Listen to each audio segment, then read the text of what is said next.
Thank you, Chris.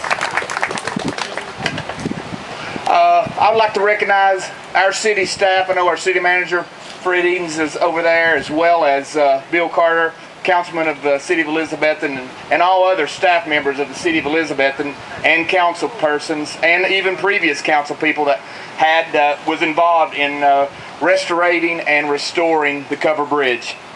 It does take all of us to come together to live in this great community and accomplish goals.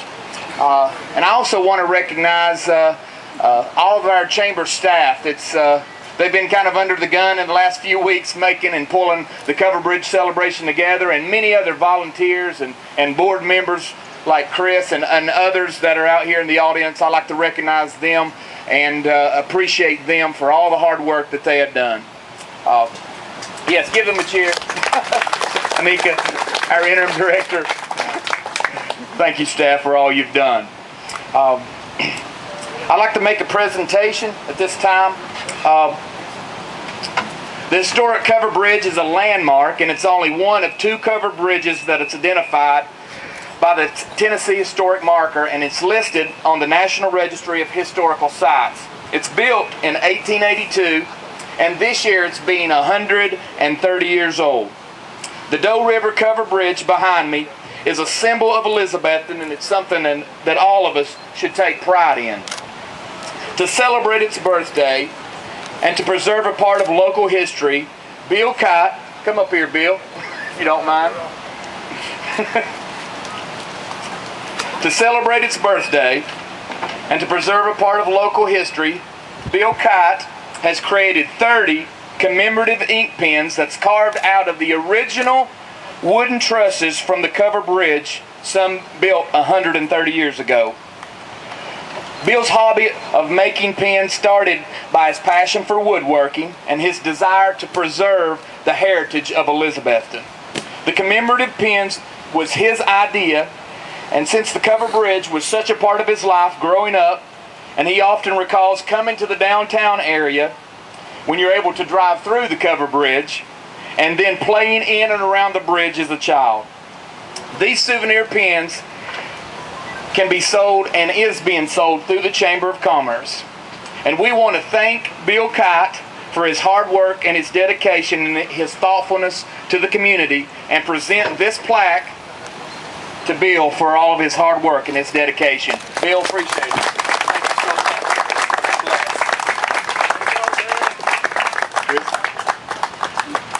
Thank you.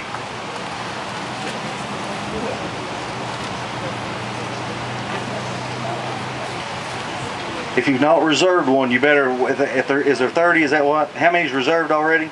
Well, we have probably about 25 left. About 25 left. And if you don't have my name down, you're down to 24, because I want one. That'll be something passed on to my son. Awesome.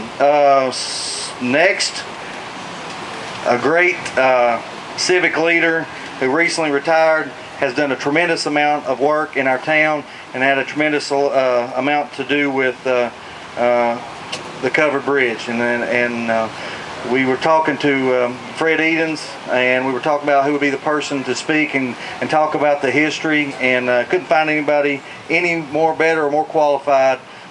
He spent a lot of his time devoted here to the great city of Elizabethton, and we would ask that Mr. give you a big hand for Mr. David Orndorff.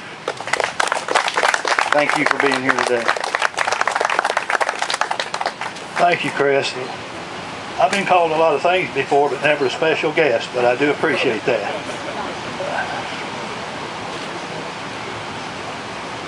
I had a lot of folks on my list here to recognize, but I just recognize Mayor Alexander and Mayor Humphreys and distinguished platform guests, and you all know who you are. So, ladies and gentlemen, it is an honor and privilege to be here this afternoon for the dedication of the Elizabethton Carter County Covered Bridge, the Queen of the South, so called because of her beauty, elegance, royalty, and sophistication.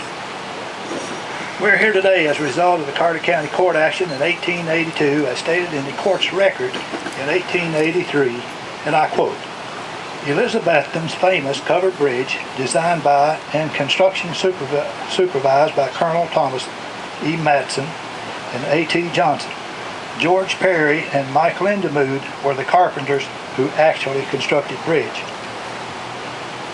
The total cost of less than $6,000. In January 1882, court had voted $1,500 for a bridge across Doe River leading to the depot of ET&W&C Railroad. Also, same amount for a bridge across Watauga River near Elizabethton. Colonel Matson in April 1882 reported it was impracticable to construct a bridge at all across the Watauga